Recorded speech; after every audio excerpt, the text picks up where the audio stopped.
দর্শক, আপনাদের আমন্ত্রণ জানাচ্ছি দীপ্তর সন্ধ্যার সংবাদে। আপনাদের সঙ্গে এই মুহূর্তে রয়েছে আমি রুবায়েত হাসান। আর শুরুতেই থাকছে প্রধান খবরের শিরোনাম।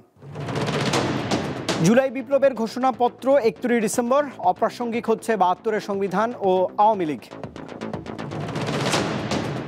সচিবালয়ের আগুন নাশকতা হতে পারে ধারণা তথ্য উপদেষ্টার, সাংবাদিকরা পাচ্ছেন অস্থায়ী পাস। দক্ষিণ কোরিয়ায় 181 আরোহী নিয়ে বিমান বিধ্বস্ত, অন্তত 177 জনের মৃত্যু, 2 জন জীবিত উদ্ধার।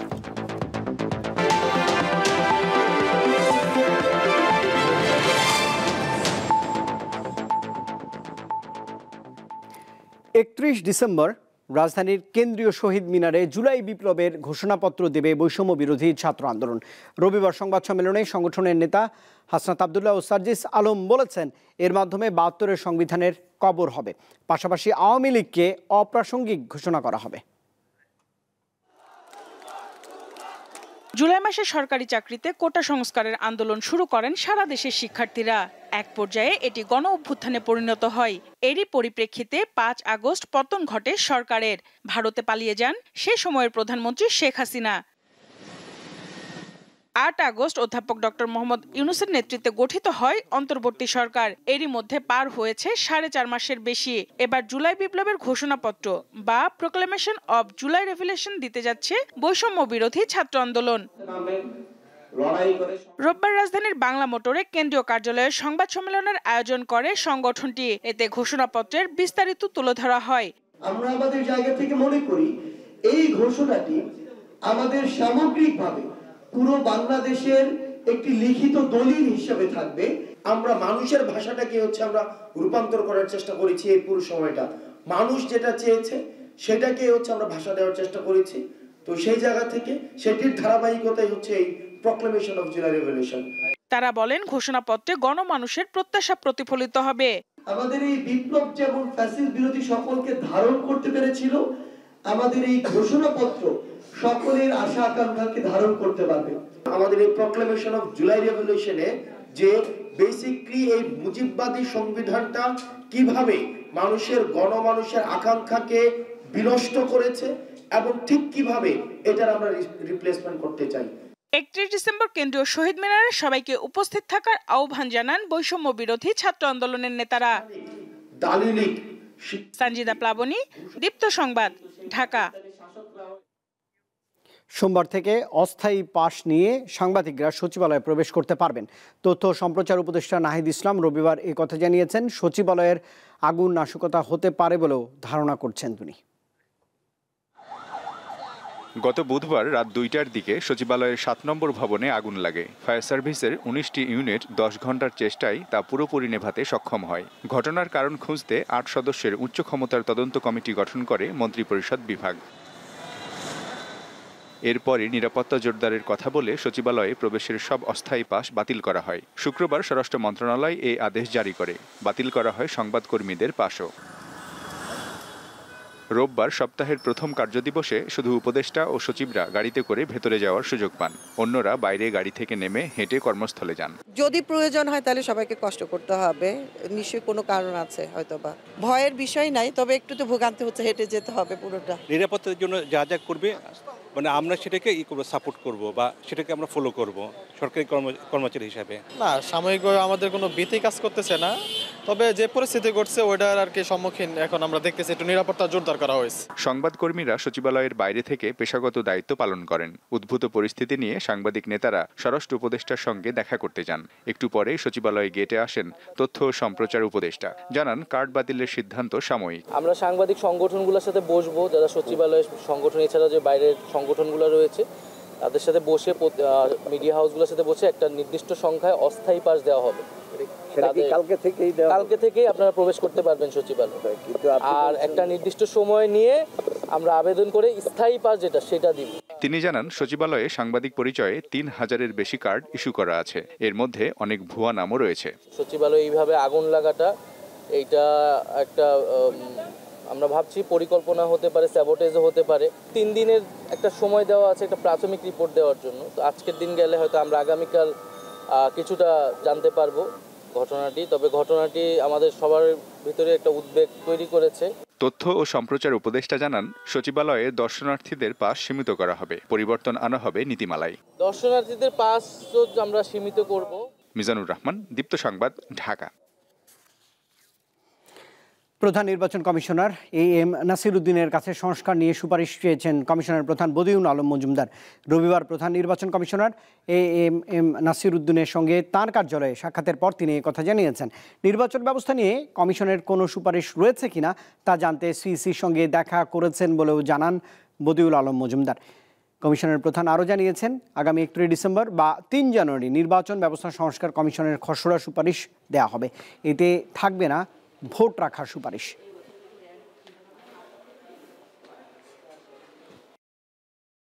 আমাদের সুপারিশ চূড়ান্ত করার আগে ওনাদের কাছ থেকে জানতে চাইলাম যে ওনাদের কোনো সুপারিশ আছে কিনা। তো ওনারা বলছেন যে ওনারা সুপারিশ থাকলে দেবেন। আমাদের তো যেই সুপারিশটা হবে ওটা তো খসড়া সুপারিশ হবে, তারপরে আরও পরিবর্তন করার সুযোগ থাকবে। 31 তারিখে আমরা দেওয়ার চেষ্টা করব, তা না হলে 3 তারিখে আমাদের ডেডলাইন। দক্ষিণ কোরিয়ার 181 আরোহী নিয়ে একটি বিমান বিধ্বস্ত হয়েছে। এতে 177 জনের মরদেহ উদ্ধার করা সম্ভব হয়েছে। জীবিত উদ্ধার করা হয়েছে 2 জনকে। বিমানটি থাইল্যান্ড থেকে উড্ডয়ন করে। দুর্ঘটনার কারণ এখন পর্যন্ত জানা যায়নি, তবে কোনো গণমাধ্যমে যান্ত্রিক ত্রুটির কথা এসেছে। মুয়ান আন্তর্জাতিক বিমানবন্দরে এখন শোকের মাতম। কাছের মানুষটি বেঁচে আছে কিনা তা জানতে ভিড় করছেন কয়েকশো স্বজন। রোববার 181 যাত্রী নিয়ে থাইল্যান্ড থেকে ফেরার সময় দুর্ঘটনায় পড়ে জেজু এয়ারের 2216 ফ্লাইটটি। স্থানীয় সময় সকাল 9টার দিকে অবতরণকালে জিওলা প্রদেশের এই বিমানবন্দরে এটি বিধ্বস্ত হয়। বিমানটি রানওয়েতে ক্র্যাশ ল্যান্ডিংয়ের পর ছিটকে একটি দেয়ালে আঘাত করে, সঙ্গে সঙ্গে এতে আগুন ধরে যায়। দুর্ঘটনার সময় এতে 175 যাত্রী ও 6 জন ক্রু ছিলেন। গণমাধ্যমের তথ্য অনুযায়ী অবতরণের আগে পাইলট যান্ত্রিক ত্রুটি বুঝতে পারেন। প্রথম চেষ্টায় তিনি অবতরণে ব্যর্থ হন। পরে আকাশে চক্কর দিয়ে দ্বিতীয়বার নামার চেষ্টা করেন, কিন্তু তিনি সফল হননি। দেশটির বার্তা সংস্থা ইয়নহোপের প্রতিবেদনে বলা হয়েছে, যাত্রীদের মধ্যে 173 জন দক্ষিণ কোরিয়ার এবং 2 জন থাইল্যান্ডের নাগরিক। ফায়ার সার্ভিস এক বিবৃতিতে জানিয়েছে 80 জন কর্মী ও 30টির বেশি ট্রাক দুর্ঘটনাস্থলে মোতায়েন করা হয়। দক্ষিণ কোরিয়ার পরিবহন মন্ত্রণালয় জানিয়েছে, দুর্ঘটনার আগে কন্ট্রোল টাওয়ার বিমানে পাখির আঘাতের সতর্ক বার্তা পাঠিয়েছিল। আর থাইল্যান্ডের পক্ষ থেকে বলা হয়েছে, বিমানটি ছেড়ে যাওয়ার সময় অস্বাভাবিক কিছু ধরা পড়েনি। লুৎফা ফৌজিয়া, দীপ্ত, বার্তাকক্ষ। বিনিয়োগকারীদের আস্থা ফেরাতে না পারলে আর্থিক খাতের ক্ষত বাড়বে বলে মন্তব্য করেছেন বাংলাদেশ ব্যাংকের গভর্নর হাসান এইস মনসুর। রবিবার সকালে রাজধানীর মিরপুরে বাংলাদেশ ইনস্টিটিউট অব ব্যাংক ম্যানেজমেন্টের সুবর্ণ জয়ন্তীর অনুষ্ঠানে তিনি কথা বলেছেন। দেশের ব্যাংক খাতকে আরও বিকশিত করতে নৈতিকতা ও শৃঙ্খলা প্রয়োজন বলেও জানিয়েছেন বাংলাদেশ ব্যাংকের গভর্নর। ব্যাংক খাতে ব্যর্থতার জন্য শুধু একক কোনো গোষ্ঠী দায়ী নয়, এক্ষেত্রে সবারই কম বেশি দায় রয়েছে বলে মন্তব্য করেন কেন্দ্রীয় ব্যাংকের এই গভর্নর।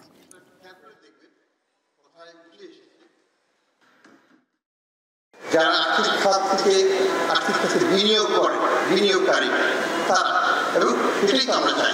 সেটা না হলে পরে ভবিষ্যতের স্বার্থ, বিনিয়োগকারীদের স্বার্থ যদি আমরা না রাখতে পারি, তাহলে কিন্তু একটা খাতের গভীরতা এবং আমরা বলি স্পিড অফ প্রোগ্রেস, সেটা কিন্তু হতে পারে। দ্রুত পরিবর্ধিত প্রযুক্তি সুবিধায় প্রবাসী বাংলাদেশিদেরকে ভূমিকা প্রধান শক্তি বলে মন্তব্য করেছেন পররাষ্ট্র সচিব জসিমউদ্দিন। রবিবার রাজধানী ফরেন সার্ভিস একাডেমিতে NRB কনক্লেভ 2024 সম্মেলনে পররাষ্ট্র সচিব আরও বলেছেন, যৌথ অংশীদারিত্বে বাংলাদেশ বিশ্বে AI সলিউশন উদ্ভাবনে হাব হয়ে উঠবে। অনুষ্ঠানে অন্তর্বর্তীকালীন সরকারের প্রধান উপদেষ্টার আন্তর্জাতিক বিষয়ক সম্পাদক বিশেষ দূত Lutfe Siddiqui the new Bangladesh narrative বিষয়ে বক্তব্যে বলেন, টাকা ছাপিয়ে মুদ্রাস্ফীতি, রাষ্ট্রীয় কোষাগারে জমা অর্থ কমে যাওয়া রোধ করা যাবে না। এই কারণে ব্যক্তিগত বিনিয়োগ এবং বিদেশি একক বিনিয়োগ বাড়াতে হবে বলেও তিনি জানিয়েছেন।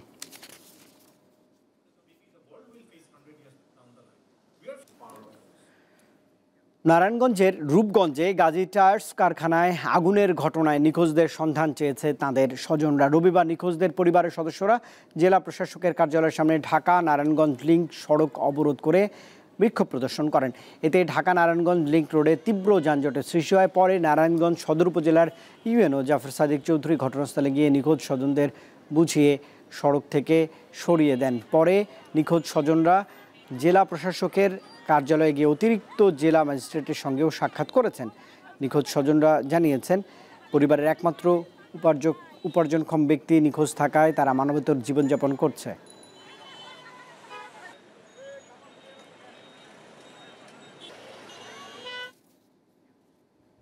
শেরপুরে যাত্রীবাহী বাস ও সিএনজি চালিত অটোরিকশার সংঘর্ষে 6 জন মারা গেছেন। রবিবার বেলা 11:30টার দিকে শেরপুর সদরের ভাতশলাই শেরপুর ময়মনসিংহ সড়কে এই দুর্ঘটনা ঘটে। পুলিশ, ফায়ার সার্ভিস এবং স্থানীয়রা উদ্ধার কাজে অংশ নেন। শেরপুর সদর থানার ভারপ্রাপ্ত কর্মকর্তা জুবাইদুল আলম জানিয়েছেন, দুটি যানের মুখোমুখি সংঘর্ষের কারণে এই হতাহতের ঘটনা ঘটে। নিহত সবাই অটোরিকশার যাত্রী ছিলেন। বাসের চালক এবং সহকারী পালিয়ে গেছে, তবে বাসটি জব্দ করা সম্ভব হয়েছে। বাসের ধাক্কায় দুমড়ে মুচড়ে যাওয়া সিএনজিও থানায় নিয়ে যাওয়া হয়েছে।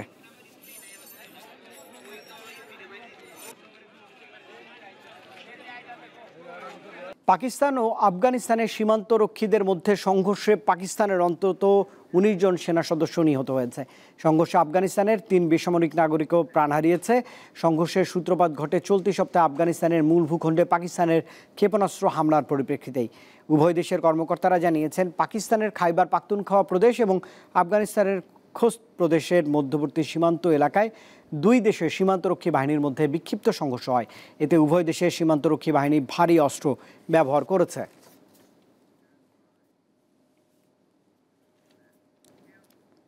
ভূস্বর্গ খ্যাত ভারতের কাশ্মীরের তাপমাত্রা নেমেছে হিমাঙ্কের নিচে। কনকনে ঠান্ডায় বিপর্যস্ত হয়ে পড়েছে সেখানকার জনজীবন। লেকের পানি জমে বরফ হয়ে গেছে, রাস্তাঘাটে জমেছে বরফের উঁচু স্তর। ভারত নিয়ন্ত্রিত কাশ্মীরে শুরু হয়েছে 40 দিনের চিল্লাই কালান। এই সময় সেখানে সবচেয়ে বেশি শীত অনুভূত হয়। প্রতি বছর 21 ডিসেম্বর থেকে 29 জানুয়ারি পর্যন্ত সময়কে চিল্লাই কালান বলে অভিহিত করেন স্থানীয়রা। 5 দশকের মধ্যে এবছর ঠান্ডার রেকর্ড হচ্ছে। তাপমাত্রা 2 সপ্তাহ ধরে হিমাঙ্কের নিচে আছে। এই মৌসুমে শ্রীনগরের তাপমাত্রা নেমেছে -3.2 ডিগ্রি সেলসিয়াসে, যা 1974 সালের পর সর্বনিম্ন। তীব্র ঠান্ডায় জমে গেছে কাশ্মীরের অন্যতম পর্যটন স্থান ডাল লেকের পানি। পর্যটকরা বলছেন, প্রথমবার ভ্রমণে গিয়ে এমন দৃশ্য দেখে তারা অভিভূত। পুরো লেকের পানি জমে গেছে, অদ্ভুত সুন্দর লাগছে, কিন্তু শিকারায় চড়ে ঘুরে বেড়ানোর শখটা পূরণ হলো না। পর্যটকরা বরফ দেখে খুশি হলেও ভোগান্তি পোহাতে হচ্ছে স্থানীয় বাসিন্দাদের। শুধু লেকই নয়, প্রবল ঠান্ডার কবলে পড়ে অঞ্চলটির বিভিন্ন স্থানে পাইপলাইনের পানি, এমনকি মোটরও জমে গেছে। এসেছিলাম কাশ্মীরি কাপড় কিনতে, কিন্তু কিনছি কম্বল, সোয়েটার ও শীতের অন্যান্য কাপড়। আবহাওয়া বিভাগ থেকে জানানো হয়েছে 25 জানুয়ারি পর্যন্ত কাশ্মীরে প্রবল শৈত্যপ্রবাহ থাকবে। কেবল ডাল লেকই নয়, বাড়ি ঘর, গাছপালার ওপরও বরফ জমছে। প্রচণ্ড ঠান্ডা আর হিমেল বাতাসে শ্বাসকষ্ট, সর্দি কাশিতে ভুগছে কাশ্মীরের শিশু ও বয়স্করা। এদিকে ভারতের হিমাচল প্রদেশ, পাঞ্জাব ও হরিয়ানায় শৈত্যপ্রবাহের সতর্কতা জারি করেছে আবহাওয়া অধিদপ্তর। লুৎফা ফৌজিয়া, দীপ্ত, বার্তাকক্ষ। দর্শক, এরই সঙ্গে শেষ করছি দীপ্ত সংবাদ। তবে শেষ করার আগে প্রধান খবরের শিরোনাম থাকছে আরেকবার। জুলাই বিপ্লবের ঘোষণাপত্র 31 ডিসেম্বর, অপ্রাসঙ্গিক হচ্ছে 72-এর সংবিধান ও আওয়ামী লীগ। সচিবালয়ের আগুন নাশকতা হতে পারে ধারণা তথ্য উপদেষ্টার, সাংবাদিকরা পাচ্ছেন অস্থায়ী পাস। দক্ষিণ কোরিয়ায় 181 আরোহী নিয়ে বিমান বিধ্বস্ত, অন্তত 177 জনের প্রাণহানি, 2 জন জীবিত উদ্ধার।